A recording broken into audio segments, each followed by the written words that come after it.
오늘 본문 말씀은 여호수아와 이스라엘 백성들이 시딤을 떠나서 요단으로 출발하는 이야기로 시작이 됩니다.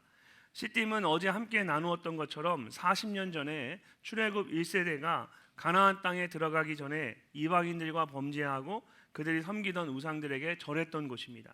그래서 가나안을 향해 나아가는 이스라엘 백성들에게는 가장 부끄럽고 수치스러운 곳이 시딤입니다.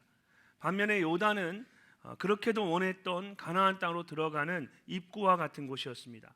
요단은 히브리어로 흐르다라는 뜻의 야라드와 장소를 의미하는 덴이라는 단어가 합쳐진 단어입니다. 원어 그대로 직역을 하면 흘러가는 곳이라고 할 수 있습니다. 그리고 동사로는 내려놓다라는 뜻을 가지고 있습니다. 지금까지 짊어지고 있던 모든 것들을 내려놓고 흘려보내는 곳이 바로 요단입니다. 그런 시딤을 떠나서 요단으로 향하는 이스라엘 사람들의 마음이 얼마나 기뻤겠습니까? 1절 말씀을 보면 그들이 시딤을 떠나 요단을 향해 출발하는데 아침에 일찍이 일어났다라고 말합니다. 이것은 단순히 새벽에 일찍 일어났다라는 것만을 의미하는 것이 아닙니다. 여기서 아침에 일찍 일어나서라는 말은 그 날이 다른 어떤 날들보다 아주 중요하고 의미 있는 날이었다라는 뜻입니다. 뒤에 여호수아 6장을 보면 여호수아와 이스라엘 백성들이 여리고 성을 향하여 돌 때에 아침에 일찍이 일어나서 새벽에 그들이 일찍이 일어나서라는 말씀이 반복해서 나옵니다. 그리고 창세기 22장 3절에서도 아브라함이 하나님의 말씀대로 이삭을 번제물로 바치려고 할 때에 아침에 일찍이 일어나서라는 말씀이 나옵니다. 이렇게 구약 성경에서 아침에 일찍이 일어나서라는 말씀은 단순히 아침에 일찍 일어났다라는 것만 의미하는 것이 아니라 아주 중요한 일이 시작되었음을 의미하는 것입니다. 특별히 아침 일찍이라고 할 때에 모두 히브리어로 보케르라는 단어를 사용했습니다. 이 보케르라는 히브리어 단어는 밤사이에 어둠이 지나면서 새 날이 밝아올 때의 첫 시간을 의미합니다. 그래서 이스라엘 사람들은 새로운 날이나 또 중요한 날을 말할 때에 항상 이 보케르라는 단어를 사용하곤 했습니다. 오늘 말씀에 나오는 것처럼 시딤을 떠나 요단으로 나아가는 지금 이 순간이 여호수아와 이스라엘 백성들에게는 새로운 역사를 시작하는 보케르의 때였던 것입니다. 이처럼 누구에게나 새로운 것을 시작하기 위한 아주 중요한 보케르의 때가 있습니다. 특별히 2024년 새로운 한 해를 시작하는 이 한 주간의 시간이 우리 모두에게는 보케르의 때와 같은 아주 중요한 시간인 줄로 믿습니다. 지금 우리는 그 중요한 시간을 하나님께 올려드리고 있습니다. 올해 올 한 해 하늘의 문이 열리고 은혜를 누리며 살아가려면 우리가 이 시간을 깨어 영적으로 잘 붙잡아야 합니다. 그럼 어떻게 하면 우리가 그렇게 할 수가 있을까요? 먼저 우리는 기다림의 시간을 끝까지 잘 견뎌내야 합니다. 지금까지도 잘 견뎌왔지만 조금 더 인내할 수 있어야 합니다. 그래야만 정확한 하나님의 때를 붙잡을 수가 있습니다. 1절 말씀을 보면 시딤을 떠나 요단에 도착한 이스라엘 백성들이 건너가기 전에 거기서 유숙했다라고 합니다. 여러분 함께 한번 1절 말씀을 읽어보도록 하겠습니다. 또 여호수아가 아침에 일찍이 일어나서 그와 모든 이스라엘 자손들과 더불어 시딤에서 떠나 요단에 이르러 건너가기 전에 거기서 유숙하니라. 아멘. 자, 시딤에서 요단까지는 약 12km 정도 거리입니다. 보통 사람들이 1시간에 3, 4km를 걷는다고 하면 적어도 3, 4시간이면 충분히 도착하는 거리였습니다. 여호수아와 이스라엘 백성들이 아침 일찍 시딤에서 출발했으니까 늦어도 점심 이전에는 요단에 도착했을 겁니다. 이 정도 시간이면 이제 해가 지기 전에 충분히 요단강을 건널 수 있었습니다. 근데 여호수아는 요단강을 건너지 않고 그곳에서 유숙하게 됩니다. 당시 그들은 성인 남성의 수만 60만 명이었습니다. 여기에 여자들과 자녀들의 수를 더한다면 일반적으로 성경학자들은 이스라엘 전체의 인원수가 최소한 200만 명 이상이었을 것이다 라고 말합니다. 여러분 하나도 안 놀라시네요. 지금 어느 정도인지를 감을 못 잡으셔서 그렇죠. 200만 명이 어느 정도냐, 얼마나 여러분들이 상상이 안 가시죠. 현재 대전 광역시의 인구가 150만 명이 조금 넘는다고 합니다. 그러니까 이렇게 많은 사람들이, 대전에 살고 있는 모든 사람들이 쭉 줄을 서서 걸어간다고 한번 생각해 보십시오. 끝이 보이지 않는 행렬이었을 겁니다. 이렇게 많은 사람들을 이끌고 1km를 가는 것도 쉽지 않습니다. 앞으로 전진하는 것도 쉽지 않겠지만 이 많은 사람들이 멈춰 선다고 한번 생각해 보십시오. 멈추는 것도 쉽지 않고 한번 멈췄다가 다시 가는 것도 더 쉽지가 않습니다. 그래도 가장 쉬운 것은 멈추지 않고 그냥 계속해서 나아가는 것입니다. 근데 이상하게도 여호수아는 요단강 앞에 이르러서는 더 이상 앞으로 나아가지 않고 그곳에 멈춰 섰습니다. 그리고 어떻게 했습니까? 2절 말씀을 보십시오. 사흘 후에 관리들이 진중으로 두루다니며, 사흘 후에 이 여호수아와 이스라엘 백성들은 요단강을 앞에 두고 사흘 동안 움직이지 않았습니다. 왜 그랬을까요? 시간이 걸리더라도 하나님의 타이밍을 기다린 것입니다. 사실 기다린다라는 것은 쉬운 일이 아닙니다. 특별히 신앙생활을 하면서 가장 힘든 것 중에 하나가 하나님의 때를 조용히 기다리는 것입니다. 왜 그럴까요? 사람은 본질적으로 죄인입니다. 세상적인 기준으로 나쁜 행동을 해서 죄인이 아니라 자신의 생각을 따라 마음대로 하려고 하기 때문에 죄인입니다. 요한일서 3장 4절을 보면 죄를 짓는 자마다 불법을 행하니 죄는 불법이라고 말씀이 나옵니다. 죄는 곧 불법이다라고 하니까 이 말씀을 마치 법을 어기는 것이 죄라는 것처럼 생각할 수 있습니다. 그러나 사실 여기서 이 불법이라는 말은 무법, 즉 법이 없다라는 뜻입니다. 그렇다면 무법이 곧 죄다라는 이 말의 뜻이 무엇일까요? 보통 저 사람은 법 없이도 살 수 있는 사람이다 라고 하면 굉장히 좋은 말처럼 느껴집니다. 근데 사실은 법이 없다라는 것은 그런 뜻이 아닙니다. 오히려 법이 없으면 자신이 스스로 법인 경우가 많습니다. 황양의 무법자라고 할 때 이 무법자라는 말이 어떤 사람을 말합니까? 법 없이 살아가는 사람이 아닙니다. 오히려 자신이 법이 되어서 스스로 결정하고 행동하는 사람을 말합니다. 결국 모든 것의 기준이 누가 되는 것입니까? 자기 자신이 되는 것입니다. 내가 결정하고 내가 행동합니다. 내가 내 인생의 주인이 되는 것입니다. 그래서 성경은 무법은 죄라고 말씀하고 있습니다. 사람에게는 이렇게 스스로 주인이 되고자 하는 그런 죄된 본성이 있습니다. 그래서 다급하거나 결정적인 순간이 되면 조금 더 기다리지 못하고 자꾸만 스스로 무엇인가를 하려고 합니다. 이것이 우리가 가지고 있는 인간적인 연약함입니다. 아브라함의 경우를 한번 생각해 보십시오. 하나님께서 분명히 그에게 내 몸에서 난 자가 내 후손이 될 것이다 라고 약속하셨습니다. 그렇다면 아브라함은 어떤 상황에서도 끝까지 기다려야만 했습니다. 근데 기다리지 못하고 결국 인간적인 방법으로 후손을 얻으려고 했습니다. 자신의 여종인 하갈을 통해 후손을 얻으라는 사라의 제안을 받아들이고 하갈을 통해 이스마엘을 낳은 것입니다. 근데 이 일로 인해서 그의 삶 가운데 상상하지 못했던 큰 비극이 시작되었습니다. 임신한 하갈은 자신의 주인인 사라를 멸시했습니다. 그러자 사라는 자신의 남편인 아브라함을 원망하기 시작했습니다. 천국과 같아야 할 가정이 한순간에 지옥과 같은 곳이 되어버린 것입니다. 근데 오늘 본문에서 여호수아는 요단강을 앞에 두고 잠시 멈춰서서 기다렸습니다. 무엇을 기다렸습니까? 지금이 바로 그 순간이다라는 하나님의 말씀을, 사인을 기다렸습니다. 여호수아가 이렇게 기다릴 수 있었던 것은 그에게 하나님에 대한 분명한 믿음이 있었기 때문입니다. 갈라디아서 6장 9절에서 바울은 이렇게 말합니다. 우리가 선을 행하되 낙심하지 말지니 포기하지 아니하면 때가 이름에 거두리라. 아멘. 사랑하는 성도 여러분, 성경은 우리가 낙심하지 않고 끝까지 기다리면 반드시 하나님의 때가 찾아온다라고 말씀하고 있습니다. 혹시 여러분 안에 내가 무엇을 해야만 할 것 같은 다급한 마음이 있으십니까? 아직 응답되지 않은 기도의 제목으로 인하여 답답한 마음이 있으십니까? 청교도였던 윌리엄 커널은 기도가 천국에까지 올라가는 과정은 그렇게 먼 길은 아니지만 충분한 응답이 기도자에게 오기까지는 긴 여정일 수 있다라고 했습니다.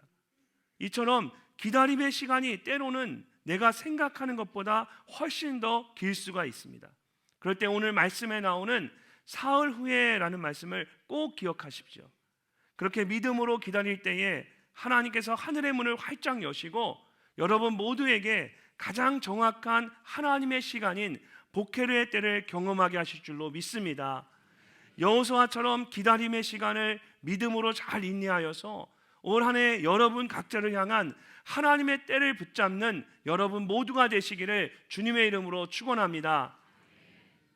두 번째로 보케르의 때를 붙잡기 위해서는 우리는 언약궤를 보고 따라가야 합니다. 요단강 앞에서 3일 동안 기다린 후에 여호수아는 이스라엘 백성들에게 이렇게 명령을 했습니다. 2절과 3절 말씀을 함께 읽어보도록 하겠습니다. 사흘 후에 관리들이 진중으로 두루다니며 백성에게 명령하여 이르되 너희는 레위 사람 제사장들이 너희 하나님 여호와의 언약궤 매는 것을 보거든 너희가 있는 곳을 떠나 그 뒤를 따르라. 아멘. 정확한 하나님의 때를 기다렸던 여호수아는 드디어 이스라엘 백성들에게 명령을 내렸습니다. 제사장들이 언약궤를 매는 것을 보거든 그 뒤를 따르라는 것입니다. 여러분, 언약궤는 이스라엘 백성들에게 있어서 아주 중요한 것입니다. 출애굽기 25장을 보면 하나님께서 모세를 통하여 언약궤를 만들도록 하셨습니다. 그리고 그 안에 세 가지의 물건을 보관하게 하셨습니다. 아론의 쌍난 지팡이, 만나를 담은 항아리, 그리고 십계명입니다. 그리고는 가장 마지막에 거기서 내가 너와 만나겠다라고 약속하셨습니다. 이처럼 언약궤는 처음부터 하나님의 임재를 상징했습니다. 그렇다면 언약궤 안에 보관하도록 한 이 세 가지 물건들은 각각 무엇을 의미하는 것일까요? 물론 광야의 40년 동안 이스라엘 백성들과 함께 하셨던 하나님의 함께 하심을 상징합니다. 그러나 동시에 이 세 가지는 이스라엘 백성들이 가지고 있던 죄의 본성을 드러내는 것이기도 합니다. 하나씩 살펴보면 먼저 여러분 아론의 쌍난 지팡이는 고라 자손 때문에 생겨났습니다. 고라 자손들이 모세와 아론에게 반기를 들었는데 이것은 단순히 모세에 대한 불평이 아니라 모세를 세우신 하나님에 대한 불신이었습니다. 그래서 하나님이 고라 자손들을 치셨고 많은 사람들이 죽게 되었습니다. 그리고는 그것에 대한 경고로 죽은 지팡이에서 살구 가지와 꽃이 피는 기적을 보여주셨습니다. 그것이 아론의 쌍난 지팡이입니다. 민수기 17장 19절을 보면 하나님은 이 아론의 쌍난 지팡이를 언약궤에 간직하여 반역자에 대한 표징이 되게 하라고 말씀하셨습니다. 사람이 얼마나 악한 존재인지를 기억하도록 하신 것입니다. 두 번째 물건은 만나를 담은 항아리였습니다. 이것은 광야 40년 동안 하나님께서 이스라엘 백성들을 위해 보여주신 놀라운 기적이었습니다. 근데 이 만나가 이스라엘 공동체에게 매일매일 내리게 된 배경을 먼저 우리가 생각해 봐야 합니다. 홍해를 건넌 이후에 이스라엘 백성들이 하나님과 모세를 원망하기 시작했습니다. 먹을 것이 하나도 없다는 것입니다. 그래서 먹을 것만 있으면 하나님을 잘 따르겠다라고 했습니다. 하나님께서 그 말을 들으시고 그들에게 만나를 주셨습니다. 근데 얼마 가지 않아서 그들이 또다시 하나님을 원망하기 시작했습니다. 이번에는 고기가 없다라는 것입니다. 그래서 하나님께서 그들에게 메추라기를 주셨습니다. 여러분, 하나님께서 이스라엘 백성들이 이렇게 다시 원망할 것을 모르셨을까요? 하나님께서 이미 그들의 성품을 알고 계셨습니다.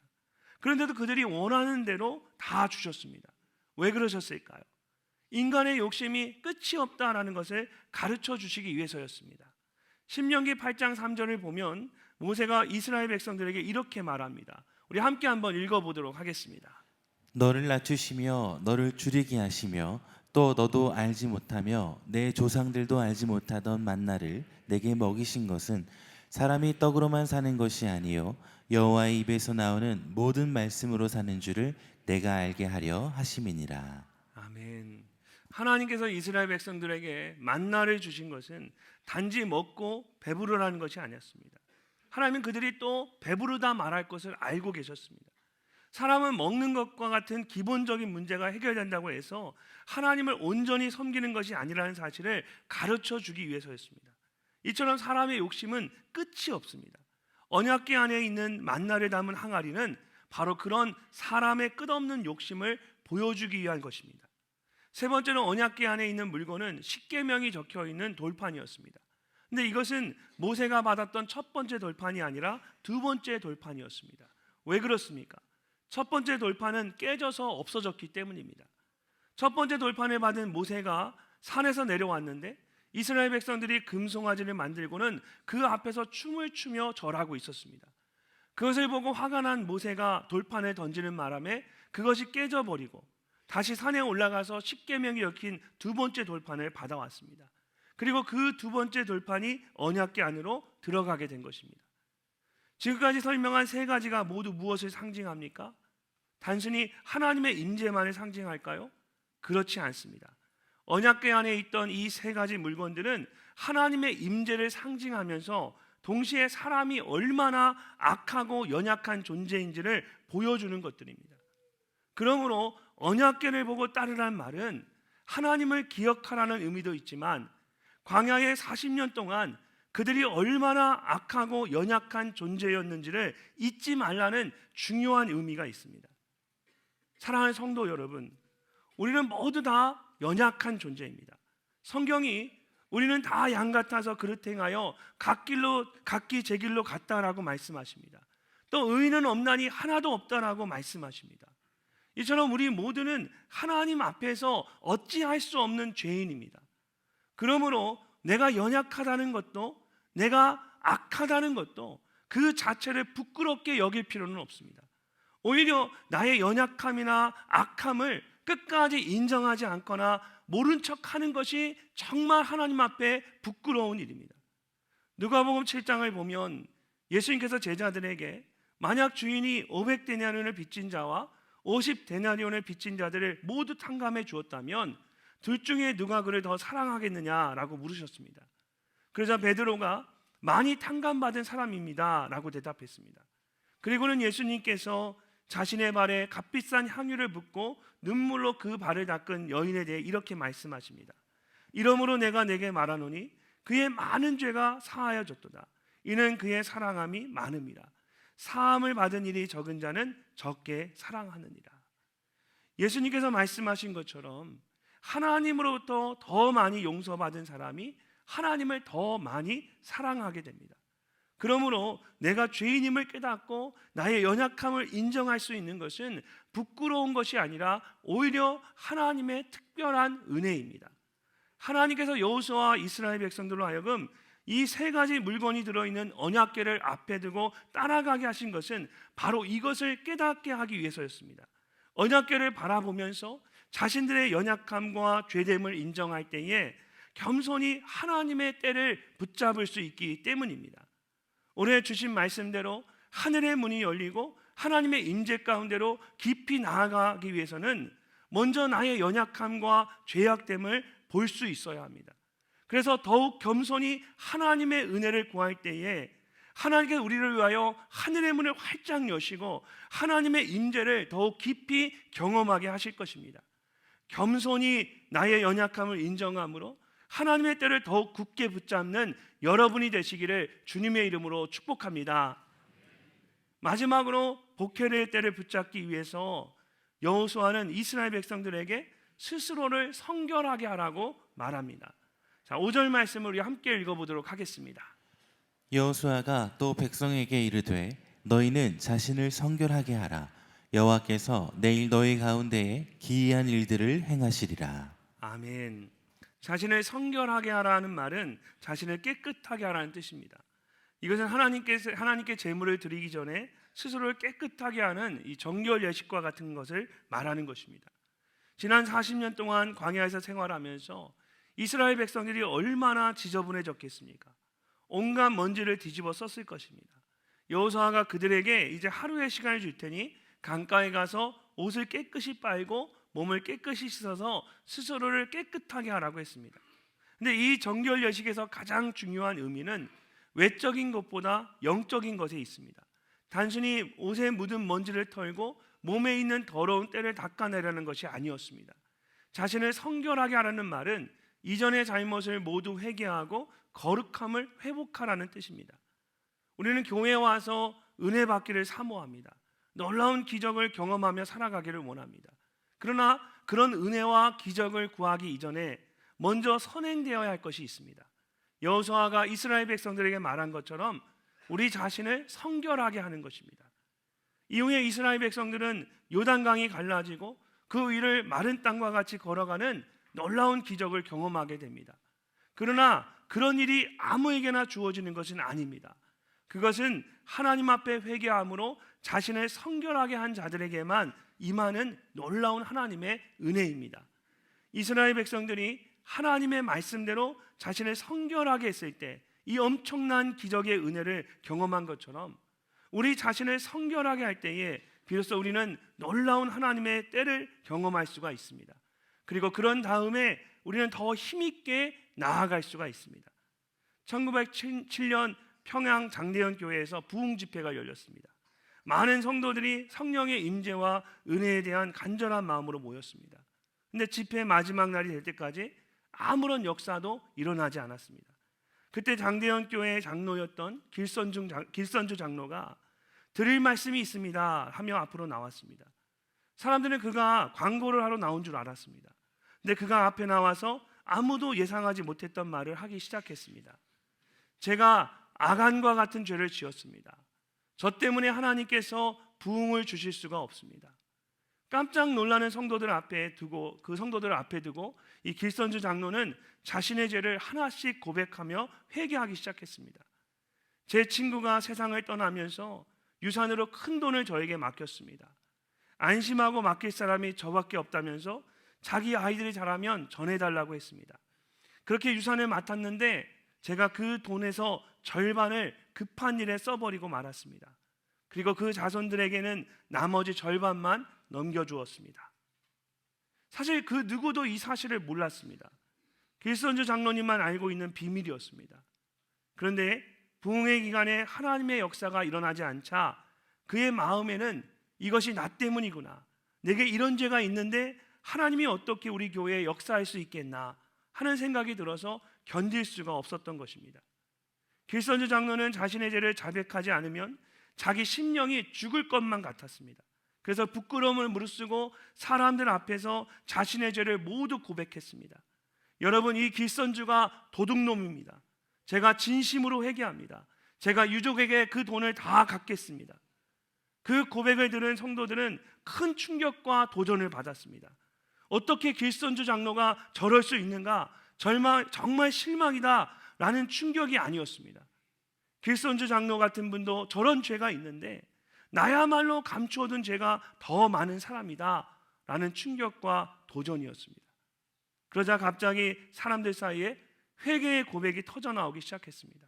너도 나도 저도 고백할 것이 있습니다 하면서 공개적으로 죄를 자백하고 회개하고 또 회개하고, 그렇게 회개하는 사람들이 이어지자 순서를 기다리지 못해서 앉은 자리에서 대굴대굴 구르고 몸부림치며 회개하는 사람들까지 생겼습니다. 그날 저녁 집회는 회개의 집회로 변했고 그 회개는 며칠이나 계속되었습니다. 그렇게 함께 모여서 회개한 것밖에 없었습니다.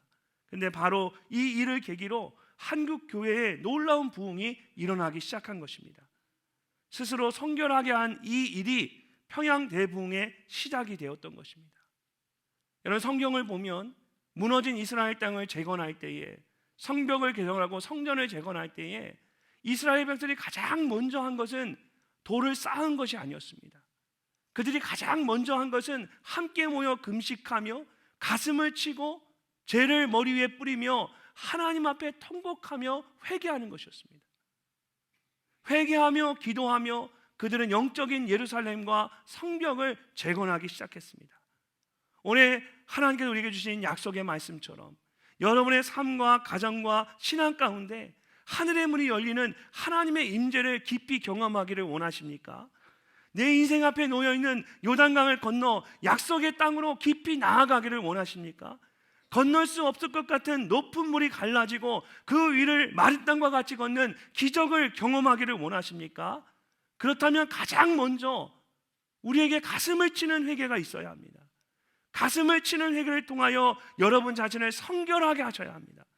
광야에서의 거친 삶을 정리하고 스스로를 성결하게 해야 우리는 요단강을 건너서 약속의 땅으로 나아가는 복회의 때를 붙잡을 수가 있습니다. 스스로를 성결하게 함으로써 하나님의 때를 붙잡는 여러분 모두가 되시기를 주님의 이름으로 축복합니다. 욥기 23장 10절을 보면 고난의 긴 터널을 지나던 욥이 스스로 이해할 수 없는 수많은 생각들을 내려놓고 자신의 인생에 대해서 이렇게 고백합니다. 내가 가는 길을 그가 하시나니 그가 나를 단련하신 후에는 내가 순금같이 되어 나오리라. 사랑하는 성도 여러분, 모든 것에는 하나님의 때가 있습니다. 그 때가 되면 여러분이 원하지 않고 간청하지 않아도 하나님께서는 여러분 한 분 한 분을 순금같이 되어 나오게 하실 것입니다. 그때가 바로 하나님께서 여러분의 인생 가운데 새로운 일을 행하시는 보케르의 때입니다. 근데 그 때를 붙잡기 위해서는 우리가 먼저 순금과 같이 우리를 잘 준비해야 합니다. 오늘 하나님께서 우리에게 말씀하시는 것처럼 끝까지 믿음으로 인내하며 하나님의 때를 기다려야 합니다. 나의 연약함을 인정하고 겸손히 하나님의 은혜를 구해야 합니다. 나의 죄악됨을 회개함으로 스스로를 성결하게 해야 합니다. 그럴 때에 여호수아와 같이 어두운 밤이 지나고 새로운 아침이 밝아오는 하나님의 때를 붙잡을 수가 있습니다. 올 한 해 요단을 건너 하나님의 임재 앞으로 깊이 나아가는 보케르의 때를 경험하는 여러분 모두가 되시기를 주님의 이름으로 축복합니다.